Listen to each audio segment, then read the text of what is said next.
Hello, hello, everybody.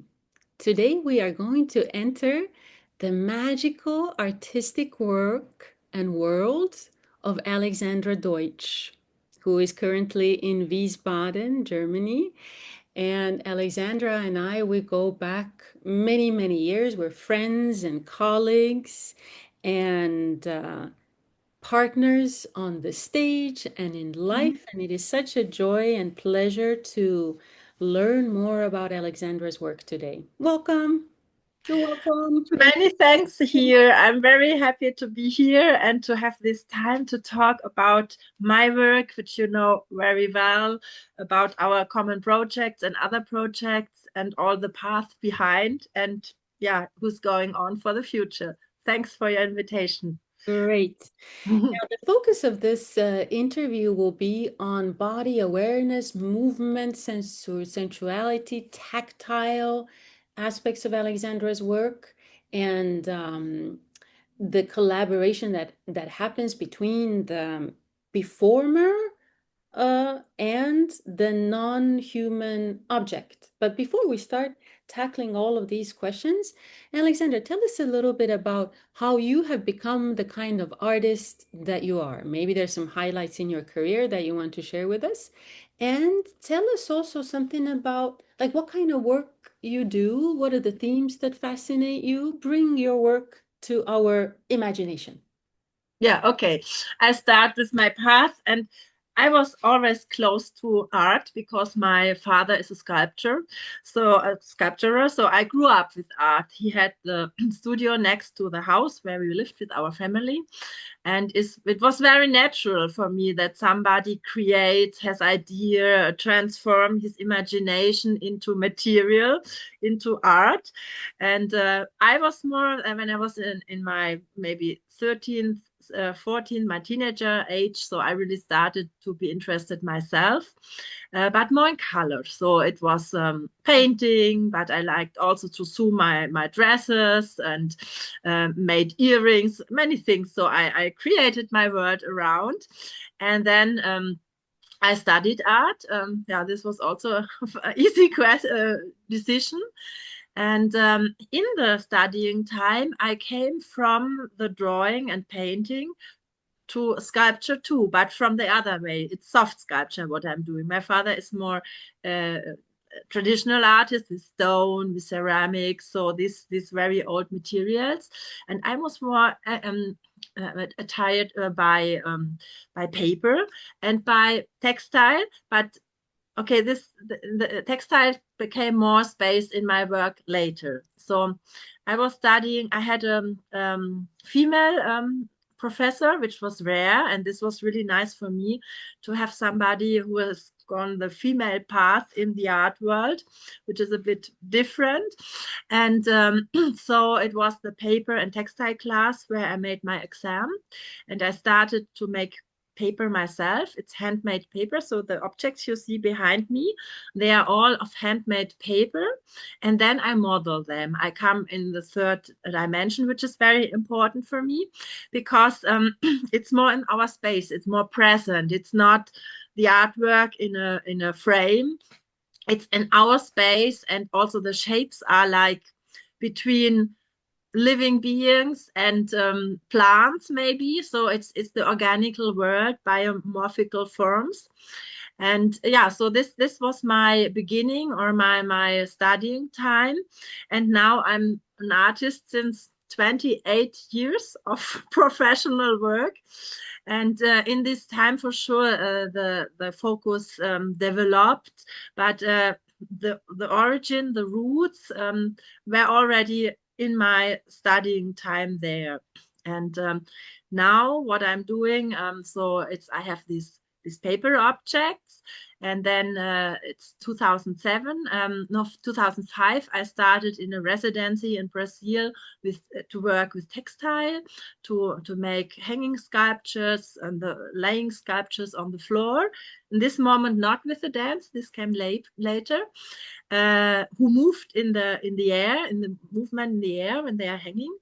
So there was movement was always an important thing in my work, and 2 years later, I had the option to be in a residency in Luxembourg for 2 months, and there the theme was dance and other arts. So this was the moment, the first time I started to sew objects with the option that the body interacts or enters. And yeah, and this there a long path started with performance work. I'm sure we will talk more about this because it's the center of our theme today. Yeah, but I think until here for the moment. Oh, that's a great introduction. I already have so many questions. Now, Alexandra, tell us about this body aspect of your work. Because when I look at the works, and then I Mhm. have also had the privilege of touching them, Mhm. feel like they really, they're bodies of their own. Mhm. They have a shape, they have a certain kind of like a softness or hardness, as you said in your comment. Also, they come into our space. So Mhm. how do you, when you start creating a paper object or a textile object, like do you envision them already as bodies? And then how do you give to your work this feeling of a body? Do they strike Mhm. you as bodies? Tell us about the Mhm. body of any kind of work that you do.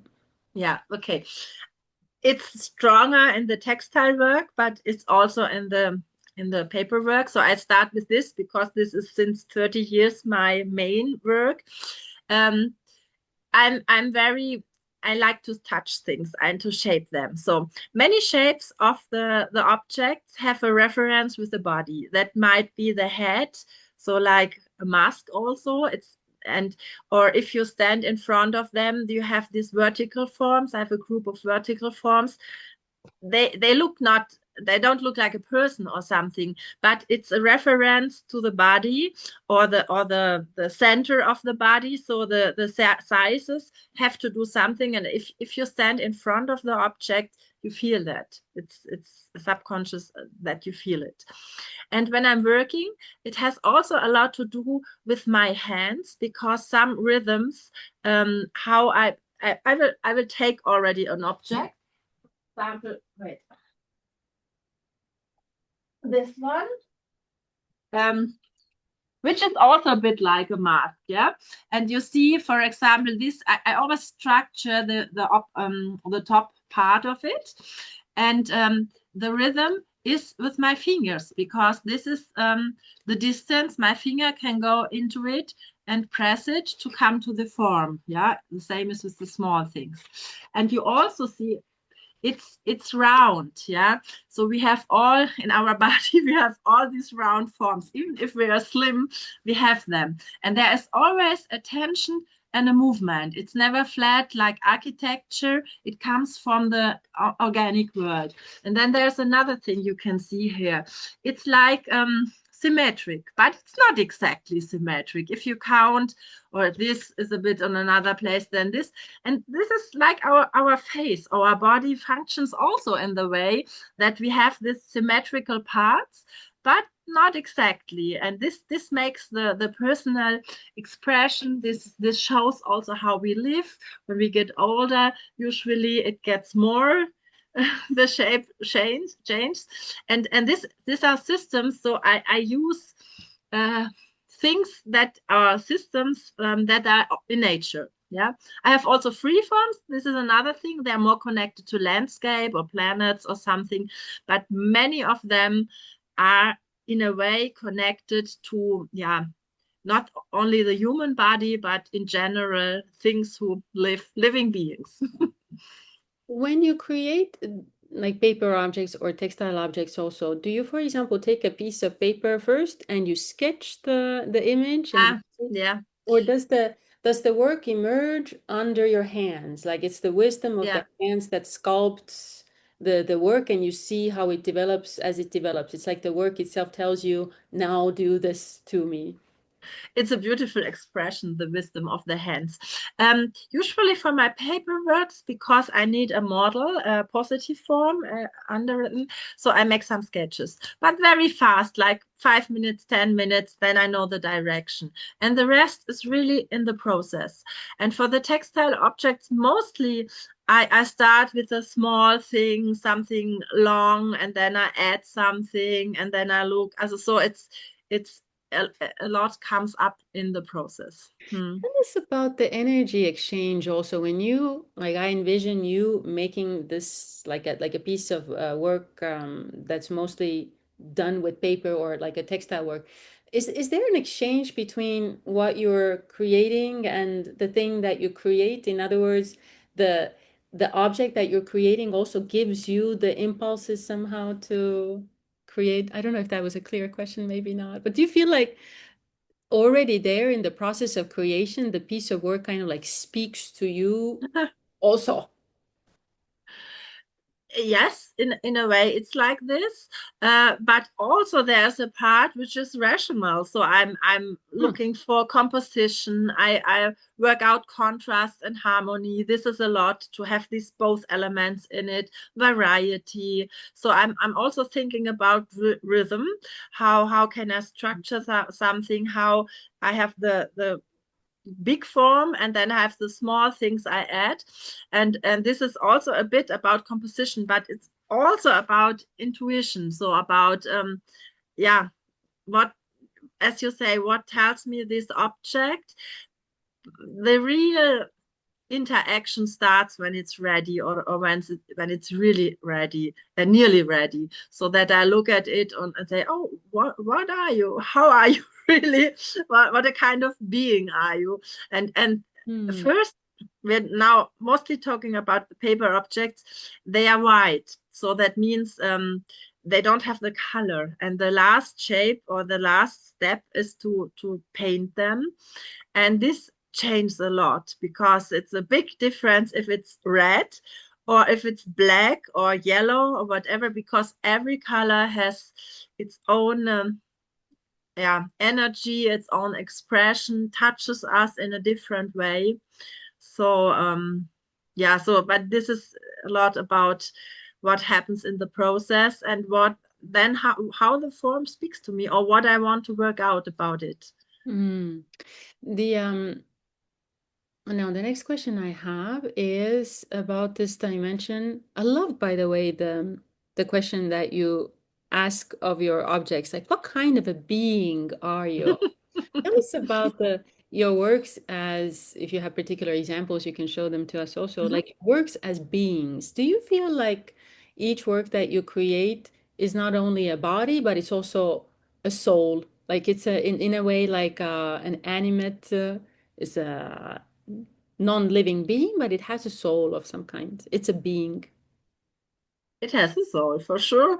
Um, you can see it on different levels. It's not that I illustrate things so, but my objects have a certain expression, which also reminds you on. We already talked about living animals, whatever, under sea world, or and yeah, it's different. So this behind me, you see this triangle forms. They have something like plants have their roses. Like I'm not only beautiful, I have also this. So this is another character than one which what something which is round, which really expressive. So and yeah, and I think also you have art which is more conceptual. This is not my way. My way is more to connect to the inner world and to this garden we have inside, which we can discover. I discover it when I do my work, but also it's the offer to discover it yourself, the viewer, when you, yeah, when you look at it. Yeah. And yeah, they have different characters. If they are black, they are maybe. I It already arrived to me that a children was here in the studio and said, "Oh, I fear about of this." So this made me, oh, and say, yeah, wow, it's interesting that it's just a sculpture. It's it's nothing to have be anxious. Yeah. So. I think that's such an interesting and important dimension of your work too. They Mm, don't, Alexandra will show us some of the works later on also, but it's like they don't really evoke one very clear image, yeah. meaning, for example, that the work doesn't look like a snake or like a dragon or like a flower. However, they are they are abstract, but they are very expressive, and so they Mm, what I love about your work is that the work impacts my imagination so that I start to imagine, I start to feel, even if the work itself is not clearly Mhm, representing, for example, a mask of like a bee, mhm, for example. mhm, Where did I want to go with this remark? So I'm not surprised in a way that people have these emotional reactions also. I think mhm. your work impacts the subconscious of the viewer. Yeah, So very yeah. And for me, it's very important that there are different possibilities to read or to refer to it. Even one person, and one day she sees this, and the other day that, and then back she goes back uh, to the shape and sees it just like yeah, an artwork, not something talking about reality. This openness offers many ways of reception, and but it's not completely open because you have a really real thing in front of you with its own energy of color, and then it depends to you. If you're a shy person, maybe red is too much for you. Another person says, oh, it's so beautiful, it's expressive, it's powerful, and so this is yeah, it depends on the person who sees it. It depends on the day. If you're sad, maybe you think, maybe they can make you happy, or they are too much, you want to have it silent, whatever. So but there's a dialogue who can go in different directions. yes. Now, building upon our investigations of the body and movement and sensuality and touch and tactile nature of your works, and the impact on the viewers or the people who touch your work also. By the way, can people touch your work? Is it okay for people to touch your work? um uh, yeah, I'm hesitating. You see, I think it's nice to touch it, but usually in exhibitions I don't allow it. And also, you have you need a certain respect and approach to touch them in the right way, because sometimes people don't touch it soulful like we do in a performance. They just touch, oh, what material is this, and then it's not this feeling in it. So and yeah, I prefer if they just look at it, so they don't know how is this made. It's yeah, so That they imagine more what the touch might feel like. I see. yeah. Let me go back to my question then. Mhm, So, mm, earlier, when you were talking about your life path as an artist, you mentioned, "Oh, I studied with the female art professor." mhm, So that was unusual for the time or mhm. in the context of art. And then we see the objects also that you're creating, and it occurred to me that it is useful, it would be interesting to hear you talk about gender also in your artwork. Like, do you feel like the objects that you create have like a masculine or feminine gender? Is that something that is conscious for you, or do you feel like, no, the gender aspect is not very important in my work? I'm not really thinking about it. But sometimes people say, oh, this is a very feminine work. And I don't know. Yeah, for sure. I'm working as a female artist, and I like also the feminine expression, the beauty, the round forms, the colorful forms, because usually men, yeah, they're not so near to the feelings of colors. And yeah, but you asked the special objects. No, I'm not thinking. Maybe there are more plants for me. Maybe, or maybe this is something that people bring to the experience of interacting with your work, Yeah, yeah, because I know people have described, and I myself also yeah, have found your work also at times like quite erotic and sensual. yeah, yeah, There yeah. No, that's true. shapes. That's true. And then you have maybe more the female part, because you have holes and openings in them, Mhm. and yeah, I think they're more female than male. Okay, this is for the viewer to discover also. Mhm, Okay. Well, Alexander, let us talk about now your body. You mentioned the hands and how you work with the hands, and working on a project also, an object makes you connected to your intuition. But tell us about your own background with movement. Now, I mhm, happen to know that Alexandra is loves to dance and is actually very much into bodily awareness practices. So tell us about your practices of movement, especially like somatic movement. And by somatic movement, we mean the kind of movement that makes the mover connect to the physical sensations in the world of the imagination and emotions and thoughts inside, rather than, Mm, oh, I must do this movement. Okay, I do mm, this movement, but I always feel what this movement does to me or what it evokes. mm, Tell us about your movement background and bodily awareness practices mm. that you do. Okay. Um, when you ask like this, I just recognize that my contact goes more from the movement in itself to the movement connected with feelings because I started as a child. I made ballet, I made jazz dance. Later, when I was student, I did some Afro dance and little workshops and contemporary dance. So many different things. I always liked to dance, to express myself in dance, but in the later years or near today, there came other practices to it. So there was I did some workshops in Tandava, which is comes from the eastern part. It's between meditation and dance. I did also yoga for sure. I made yeah, contact improvisation, near dance. So there yeah, there are parts of dance which also this ecstatic dance content. It's actually something I really like, where it's even more expression of the feelings of the body, of the also to connect with the body. This is so important. We are so much disconnected. Okay, I talk about me.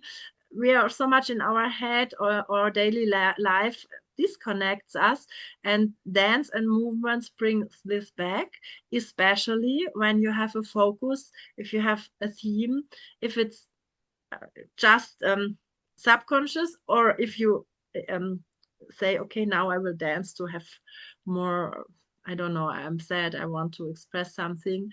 And yeah, so this is I always considered it as hobby, or as a way I wanted to express myself. But when it came to my work, to perform, it was so rich for me, and it was so much more with content, filled with content, with stories, with what was really current themes. They always come up in the performance, and yeah, we will. I think we will talk about Yes. this more. Before we go to the performance aspect of your work, tell us more about, if you have any comments about this, how your dance practices and movement practices impact the kind of work that you do. Like, do you feel that your work is what it is, partly also because you listen to your bodily sensations, for example, or you feel that movement is an important part of your creative process, for example, or you feel like um, when you make a work of art, you're constantly like listening to your physical sensations at the same time. Is there a It's connection between dance, bodily awareness, and your work as you prepare the work, as you interact with the work?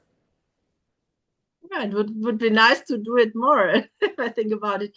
Um, it's important to come in a flow. It's not about I have an idea and I do something.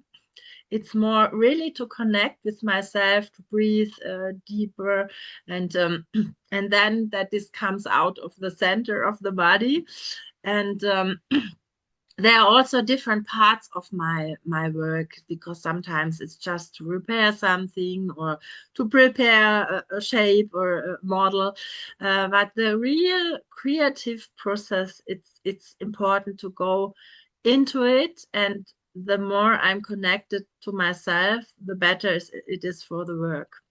Mhm. And yeah, and so it's yeah, so dance and being connected to my body sensations, my feelings, this is a perfect preparation to work. Yes, I so Mm. empathize with that also because, for example, even on a very um, I hesitate to use the word basic, but yeah, on a very elementary level, when I dance, I'm simply also in a better mood to Mm, create, for example, my artworks or to think about a project. And so I feel like even if, as a writer, for example, my body is not so actively involved in writing a mm, piece, mm, because it's not so physical, the practice of writing, mm, the fact that I move, that I put myself into, I sense my body, I feel liberated in my body, I feel like the energy is moving inside of me. It mhm, helps me create my work. So I empathize with what you just said about the fact that movement is maybe a part of the creative process, even if it's like the more mhm. connected we are to the body, the better the work is in a way. Yeah, yeah. Yeah. That's true. And I'm happy that my work offers me also the possibilities to move because it's with the hands, but sometimes also with the body because I'm making the paper. So I'm standing next to the basin and I'm preparing this paper or the molds, they are a bit heavy, so I have to carry something. And Yes. the days I am on the computer and sitting, I feel the difference. And also this new work, I just finished my first textile rug carpet, so with a machine, and I was standing and it was came out of the body. So okay, this is a work. It's an yeah, which demands it, but it's also another connection if my body has to give something into it. Exactly. Yes, I totally see how there is like a contact improvisation going on between your, like a dance of Yeah. sorts going on between you and the work also. Even, for Mm. example, the big textile objects that you have made that have tentacles, for example, Mhm. I don't know how you make them exactly, but I find that when you make them, it's like the body Yeah, of the object is also some not just lying on the ground fully, but also kind of like around you or on your lap, yeah, holding it somehow. And yeah. I think it's the moment to show you one of these yes, please. objects. I have a big one. I have different ones, but I show you one, which is also a bit. This has a really special soul because it's like it is like a beast or like an animal in the sea. It's also a little bit heavy, and it has these tentacles. Yeah, for sure, I can go and I bring it nearer to you to show you because this is also a very nice um, material which can change the color when I touch it. So and yeah, for sure, if I it's very sensitive. If when I'm doing this, I try. What can I do?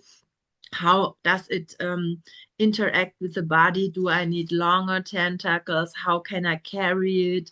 What is it if it's like a partner or if I have it in me? So like maybe I'm getting this animal or taking this energy of it. So this is very, very sensual and very connected. Yeah, it's a lot of handwork because these kind of objects I sew by hand completely because the material demands it, and sometimes also the shape. It's necessary, so it takes a long time. But yeah, so also this the time I give into it and my work I give into it makes it intense. Yeah, so you see this. It's Yeah. not just a machine who makes it. It's really, and every centimeter I can see. Do I press more? Do I do this? To what I do with it? No. Yes. Yeah. Do you want to tell the viewers and the readers about what is inside, or do you want to keep that a secret as to what is inside the bodies of these objects?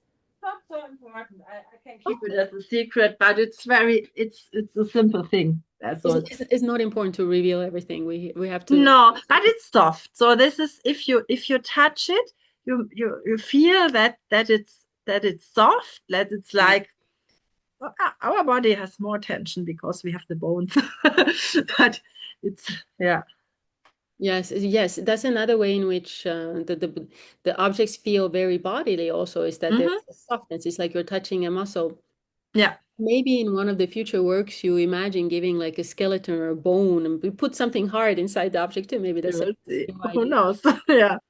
Um, So, Alexandra, let's talk about performance. So, how did you step in? Tell us about your work and performance and how you have now become a performer also. Yeah, there are different steps. Yes, I already mentioned this residency 2007 at Luxembourg.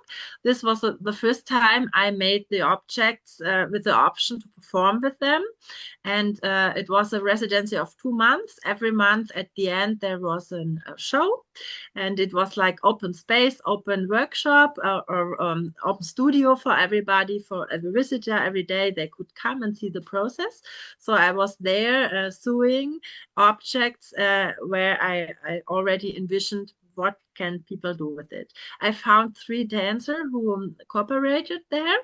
And so that was like choreographed improvisation, a little bit like it's all in the process, only that in the many first years, I was outside of it. I made the object. I thought about what maybe can a person do with it, and then common we we worked on a presentation, and I was more also than the choreographer, being outside looking at, if giving advices, say this yes, this no, because sometimes there are also options I don't like so much for my objects.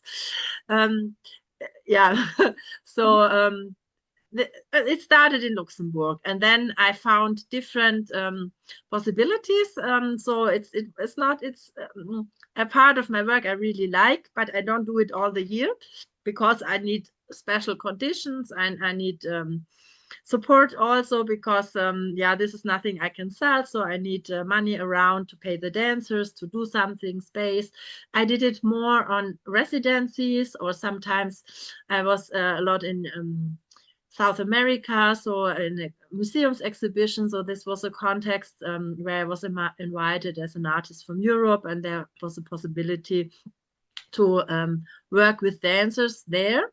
So I even made many of these objects during residencies, because then I had really free time, not about yeah, my normal artwork. So I could really focus on one project. So I did residencies with performances in Colombia, in Brazil.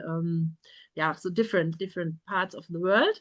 Yeah, and then how did I get that myself into it? This was during the residency in Paris 2019, where also we two met. And I took dance classes at your place. I took other dance classes because I had a lot of time, so I thought, okay, it's good to connect more, to move. And I made my first project at the Cité Internationale des Arts at Paris with a dancer and a singer. And then I was looking for a second project. And there I lived. I had a studio where I worked and slept in the same room. It was one big space. And I already started to take photos and wrap me and see how does this function. I was more connected to the object than normally. And then I asked you here if you would like to be part of a performance, and then you said yes, but you too. I come. I mean, if you dance too, and this was really a moment. I thought, but I'm not a professional dancer. And you said, but you have ideas. I see how you move. And parallel, another artist asked us and others to be part of her performance. So my very first performance was for Hura, another artist. And then we two did one with my objects in Paris, which was for me also an experimental space. It was not my country and it was a residency. But then I really felt how much this gives to me. And I, for sure, I saw or I heard about the reactions of the viewers, and yeah, this was really an open. There not something, another step happened. Yeah, yes, beautiful. Now, you mentioned, oh, I realized how much this gives to me. What does this give to you? Like, what does performing with your work give to you? Hmm. It demands a lot of presence. Mhm. Yeah, and it's in time, in the moment, something happens, and yeah, we talked that these objects already have some a soul or a way they offer, or they yeah, they give you something you can work with, but you can go in different ways. And for me it's also important what it makes with my subconscious, with my feelings. It's this level of dreams, of fairy tales, which we all have, our collective inner world. Sometimes we connect, most time there happens something we don't know. And interacting with my objects, this it's playful, yeah, but it brings also things out which are um, feelings, which are actual themes of me, very human themes. So it's something really grounded, basic. um yeah, that's like that's nutrition. No, what is it like? It's like food to do it. um, um, yeah, because it connects to a deeper part of what I am. And for sure, it's movement. It gives my body movement in every direction. And it's these tentacles. They are so much longer than my body, and they're not heavy, but a little bit, yes. So what does this do? And it's not like dancing with a human being, which was beautiful also, because the human being had so many meanings. Also, so I want to do this and I have to react. It has something, but it follows also me. So I have to discover what is in the object and what is in me, and what does this encounter makes. So This is a very deep response also. I feel like we need to take some time to unpack this a little bit too. This is very interesting. So it's almost like, and I think it's partly also due to the size and the texture of your objects. Like the one that you showed us is mm, of a particular kind, like it has these tentacles. So mhm, there's one way to touch, not one way, but many ways to interact with an object that looks and feels like this. But then mhm, you also have objects that have like very, what is the word? Like very soft, very thin, very fragile looking uh, mm, elements that you mhm. can't, it's like the one that I'm thinking about, it looks like this. There's like it I looks think like I some, have it here too. yes. I, And then there's one that looks like a big cocoon. mm, So then there's one that looks like this, like you open it outside and then it comes inside. So the shape and the texture of the objects is very different also. I wanted to tell that mm, to the readers and the listeners. And so yeah, it's really magical what happens when the human body is in contact with an object that is also of a grand scale, big. So yeah, when I move with your objects, I really feel like I'm moving with another body, another being because of mm, the size also. mm, It's interesting to feel, well, how do I interact with something that is of this texture and this size? What I loved about your response was how you mentioned to us that something happens, like it activates this kind of movement with the object, activates our own imagination and mm, mover's imagination and the fairy tales, the mhm, subconscious feelings, like something comes out of us through the contact with the non-human, in essence, not by itself moving object. That's mhm. fascinating. It's really magical, this kind of when we're open to it. Yeah. Or is Yeah, that there's no it's question? Other that was just a comment. I don't know if there is there another object that you want to show us? yeah. I think I should. Maybe it's the one you talked about. Um, Ah, yes, yes, for example. yeah. So you this can be also very feminine. Mm, And yeah, you have these light parts. They can be like wings, or yeah, they're more vulnerable than the body part, which is really, yeah, you can go with the arm there, and they have their own movement, and you can maybe have it on the head. yes, Yeah, exactly. so, And for example, in our work together, we have given very different interpretations to the same yeah, aspect. So, for Yeah. example, I did a piece with this. To me, it was a dance of finding again, like my feminine crown, like my femininity, Mm-hmm. who I am as a woman. I remember there was a very important psychological journey that I went on with this piece. So for me, it was this kind of I lift and lower my crown. It was a lyrical piece of moving with the soft wings. And then you did another dance with the same object and with another dancer also at the same time, where the same object was like a like an armor. It was like an insect. It had the tail. It was a little dangerous. It was Mm-hmm. aggressive. A very different character came out of the same object. Yeah. Yeah, yeah. This was very interesting. I remember our performance there. Um, and this is also something not only between the different dancers, it's also when I dance in different performances. Usually for one presentation we work out a certain line, so I have, yeah, but even then I can have a moment which is it's tender, and the next moment is more aggressive, so it shows more parts of it, which are all parts of our personality, our way of being. And so they open something, and to show which we normally can't show, or we only show in special situations. And there it's just to, yeah.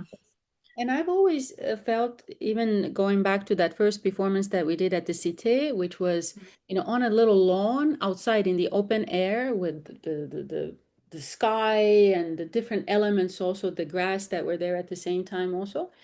And I felt with your works, I've always felt like we create or we enter this ritualistic space, this magical, something otherworldly. Like Mm-hmm. objects themselves feel otherworldly, and when we dance with them, they also feel otherworldly. But at the same time, it feels like when I move with them and when I watch other people move with them, it feels like we're playing out, that's how I read them, like certain narratives or images or stories, even that we all on some kind of subconscious level relate to also. In other words, they're not just abstract objects that are abstract, they evoke Mm-hmm. feelings and narratives and stories, even if the dance, for example, by itself is not very narrative, very Mm-hmm. direct in its meaning. Mm-hmm. That's something I really love about working with your objects and the deep journeys that I myself go on Yeah. when I work with the object. And I agree with you also that especially in a performance setting, the the emphasis on being fully present, and being fully present not only in my own body and my own imagination, but also in this perceived body of the non-human object. Yeah. It's very powerful. Yeah, and this is the most important moment, because when I started to work with dancers, there was very often the first day they reacted or danced very nicely, but like with an object. So this was Mhm. something I use, like in theater. I have a costume, I have this, I take and I move. And I said, no, it's not this. You have to react like another being. It's something soulful. And when this interacts, many things happen, and happen for yourself, but also the movement changes a lot. This respect, this feeling, this connection. Yeah. Do you feel like interacting with the object is also in some ways, like what kind of effect does it have on you? Does it also have like a healing effect, for example, therapeutic effect? I mean, it can, but it's not the only one, maybe. Yeah, it's also not the first thing for an artist to do the work. Should be much more. But I was thinking the same, that it has this. And sometimes when we started, we had an idea by which direction we go, and that and the end things happen just because of the movement. And then later said, "No, but maybe this connects to our themes we have at the moment in our life." And it was so interesting, because there was always a connection. Yeah. But it's something general also. There are special moments of us which change, but it's we're talking about general experiences people have, and this needs space to, yeah. And then sometimes, because we also talk a lot, usually about what's happening if something is difficult, we talk and talk and talk, and there you can act and you bring it in another energy, and that's fine, because at the end always I feel really happy, and uh, it gives me a lot, yeah. Me too.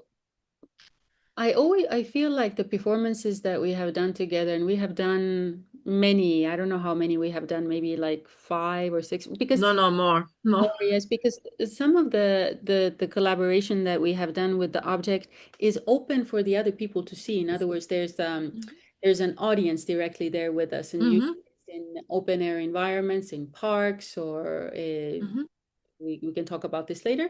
But mm-hmm, then there are also moments of work that happen between me and Alexandra that are they're witnessed by the universe and the two of us, but not necessarily in front of the audience. So, for example, we have done like rituals by the Seine here in Paris, where we mm-hmm, take photos of each other moving with the objects, or most recently by in Alt in northern France, close to the English Channel, close to the water, the stones, also like videos and photos, which are performances in a way also. Maybe we use the images later online, but it's a different kind of presence because mm-hmm, there's no active audience around us also. So that has an impact on the work too.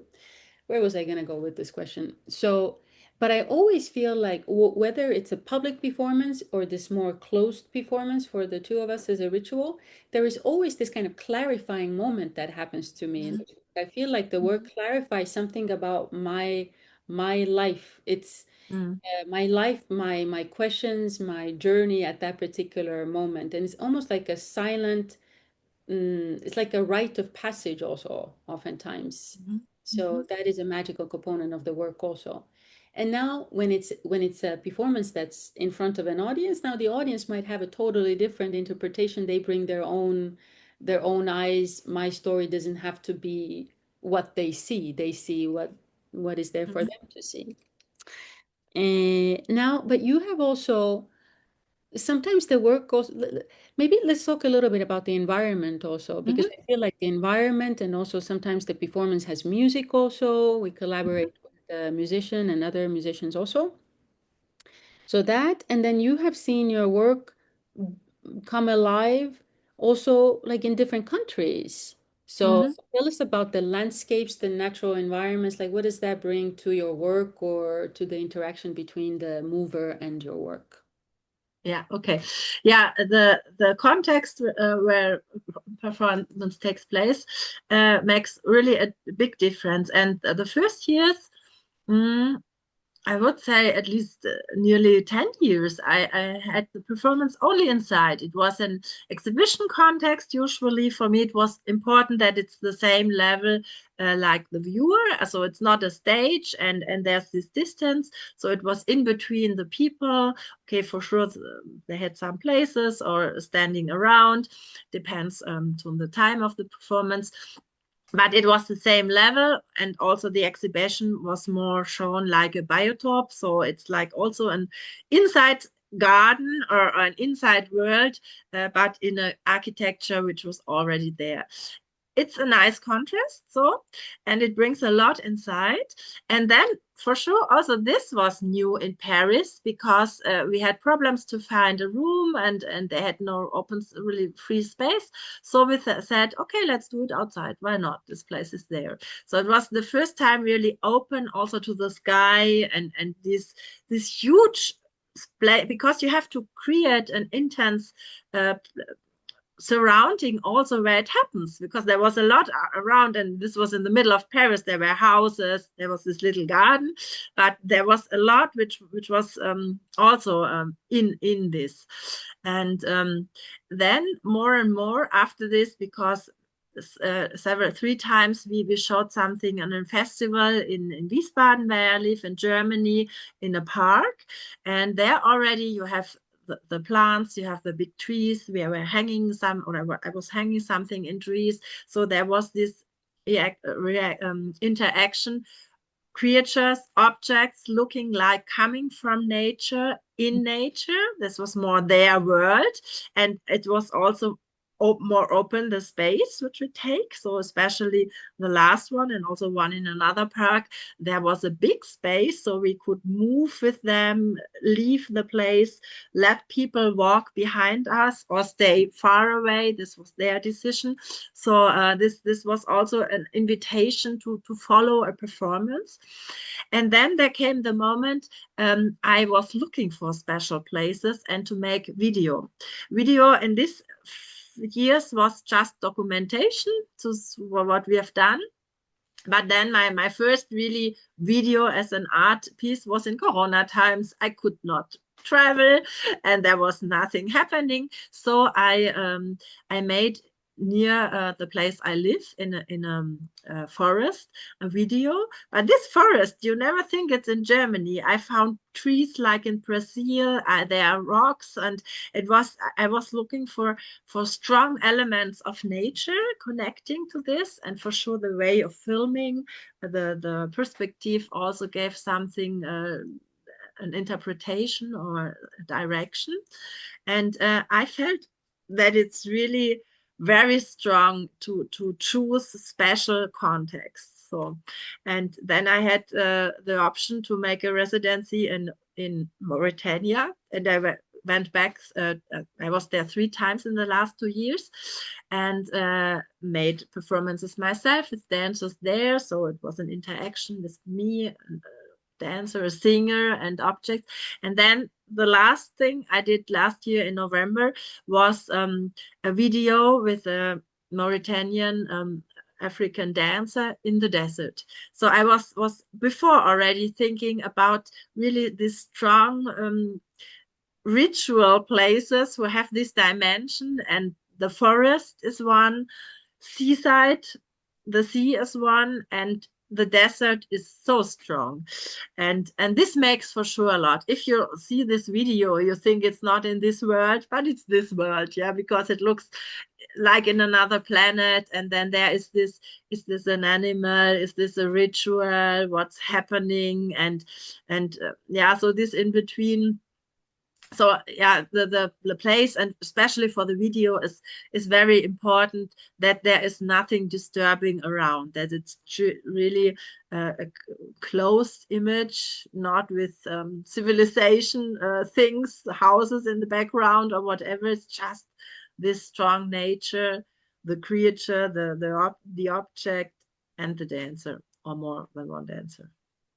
Do you feel like the objects come alive in these different settings differently also? Because, you've seen how the different objects behave, so to speak, uh, Yeah. in Germany, on a lawn, hanging on a Mm-hmm. tree, and then you put them on the sand Mm-hmm. in the desert, and does it feel the same, different?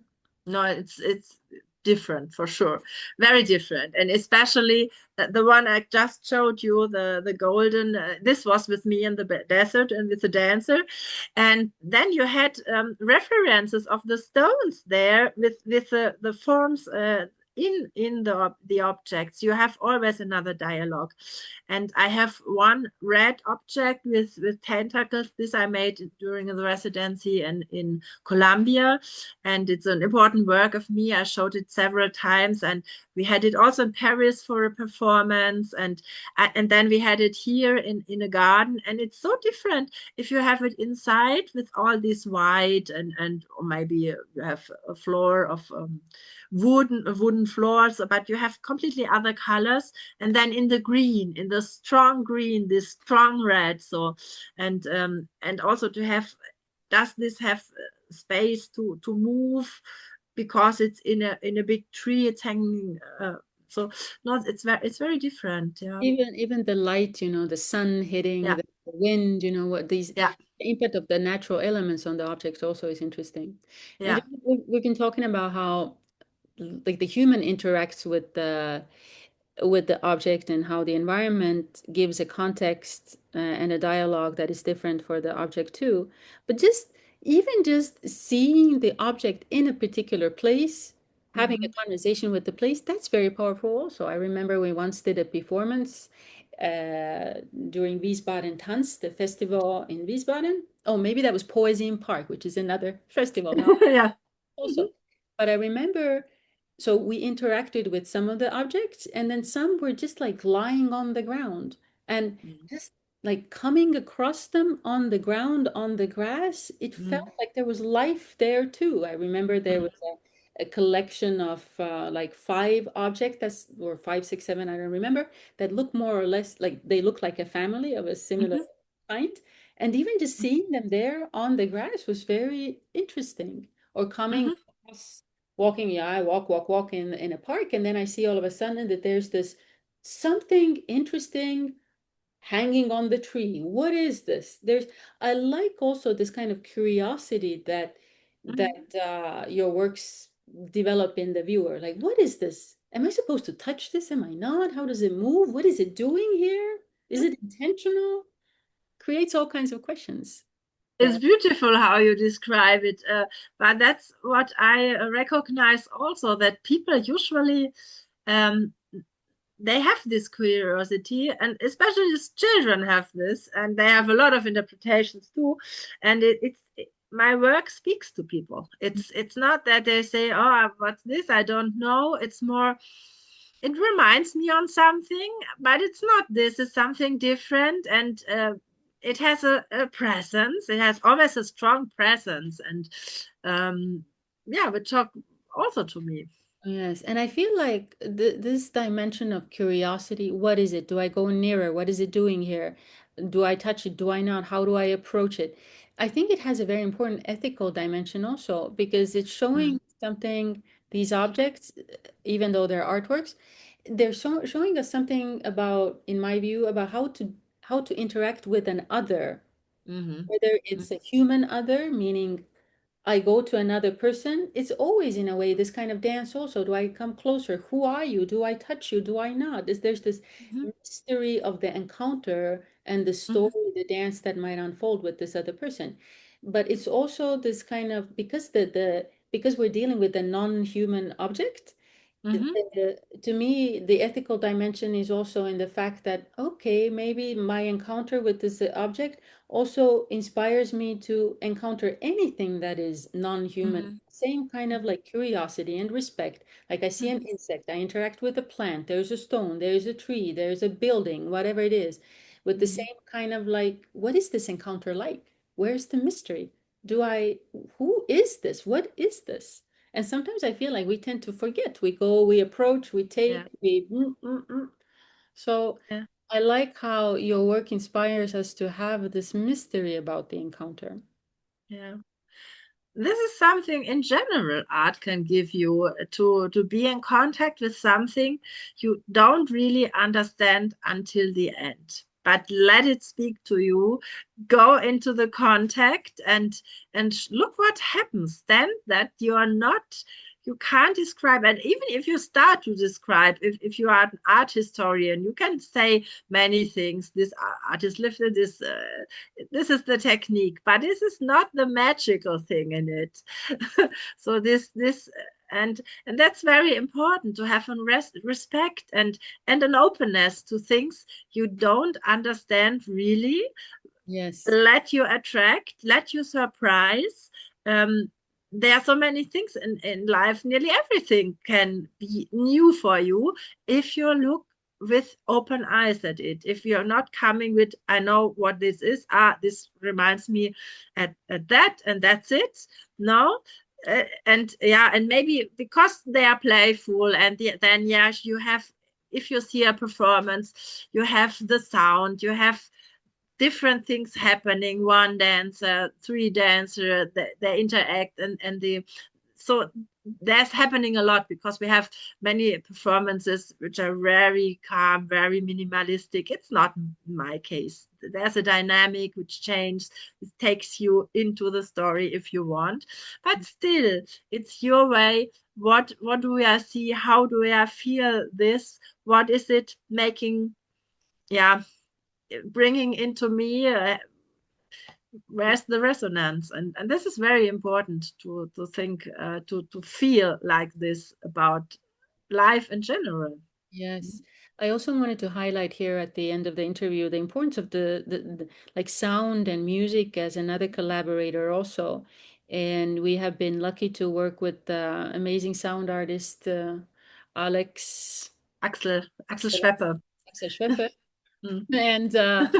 And so to give you an idea of what Axel's music sounds like, it's the same. It's like, what is this exactly? It's a mystical sound, also mysterious sound. And Axel also creates a lot of his own instruments himself, and they evoke curiosity also. So sound adds another element, and sometimes it's natural sound, sometimes it's the sound of musical instruments created also by a Yeah, sound. and what is beautiful at these sounds, so is really a good part of this cooperation. Um, it's sometimes they are a little bit noisy or like coming from other things, but then you have a groove again, then you have a melody, and then this melody goes more into something abstract. And I think this is the same with my objects. They invite you, they have something really clear, present of this color of the shape, and then they take them with you in another world. It's like this Alice in the Wonderland. You're invited to look at things and be discover them. Discover them with awe and surprise. Mhm. Alexandra, thank you so much for all of these insights. Is there anything else you want to add to this conversation? Just to say thank you here. It was a great pleasure to talk to you more deeply about what I'm doing, and also to hear how much feeling and understanding you have for my work. This is beautiful. You're welcome. And where can people find you and maybe buy your work or order your work or come to galleries and performances? Okay, already they can see my work on my website, www.alexandra-deutsch.de, or see me on Instagram. And my next exhibition is in the south of Germany. I have a big exhibition there at Nördlingen, beautiful city. I have a 400 square meter space. And I'm working with different galleries. The next gallery exhibition is in Berlin, Galerie Wichtendal. I have three galleries in Austria. But this you can read also on my website. Maybe this is the easiest to see which exhibition is coming up. And I hope soon also a new performance. It's not planned, but I'm sure we will have one. Yes, for sure. So thank you everybody for tuning in. So I'm sure we'll have another episode in the series of conversations about movement and the body with artists of different kinds. Thank you, Alexandra, so much. You're welcome. Thank you. Here.